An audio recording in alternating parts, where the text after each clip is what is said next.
Hey, it's Mike with Green Glides, and I wanted to show this job that I did today.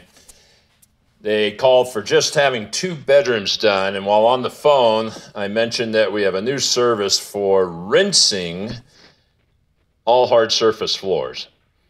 She said, "Oh, I just put porcelain throughout my house, and you know what? I know it needs cleaning because my Swiffers don't always come clean, and the floor just feels sticky when I walk on it barefooted." She has 2 dogs, a couple of teenagers, and a husband. And I barely had to finish my presentation, we'll call it, before she said, just plan on spending extra time there.